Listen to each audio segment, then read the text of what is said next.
De quoi est-ce qu'on parle au TCF Canada? Bonjour tout le monde. Aujourd'hui, je vais vous parler de l'expression orale. Oui, je sais que c'est le problème de beaucoup d'entre vous.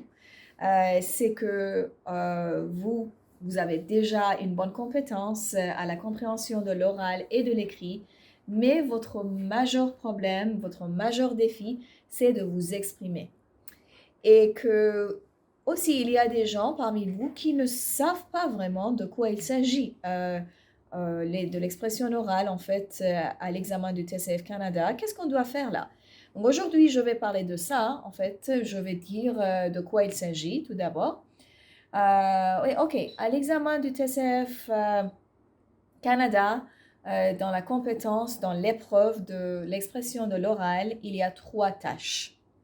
Donc, il y a 3 tâches et vous devez avoir une bonne en fait, connaissance de base, bien sûr, pour bien parler. Mais ce qui est un avantage d'après moi, c'est que ces 3 tâches sont classées selon le niveau. C'est-à-dire que la première tâche est là pour évaluer votre niveau de base A1, A2 en français. La deuxième tâche, c'est pour évaluer le niveau B1, B2.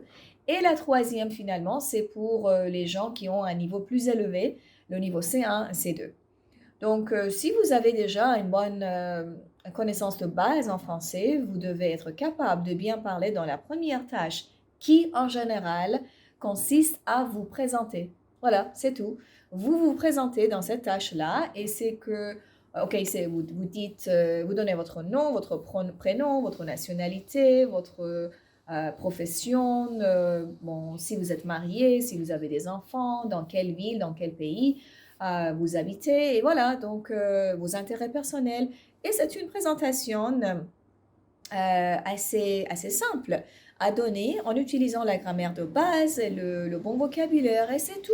C'est facile. Donc, c'est ce que j'adore dans cet examen parce que dès le début, il y a une tâche assez simple qui pourrait vous aider à augmenter votre confiance et diminuer votre stress. Et en parlant, en vous présentant au début, comme la première tâche à l'examen, vous vous sentirez un peu plus à l'aise. Et voilà, donc ça sera un bon début pour bien continuer. Et puis après, il y aura la tâche 2. Et dans cette tâche-là, il faut toujours poser des questions et bien sûr que vous devrez profiter de l'aide d'un tuteur, d'un enseignant de français pour savoir comment poser des questions correctes. C'est important. Je le dis lentement, je le dis, j'insiste là-dessus parce que c'est vraiment important de poser des questions correctement. Et voilà, il faut poser des questions, il faut vous renseigner sur un sujet précis et c'est l'examinateur ou l'examinatrice qui va vous répondre.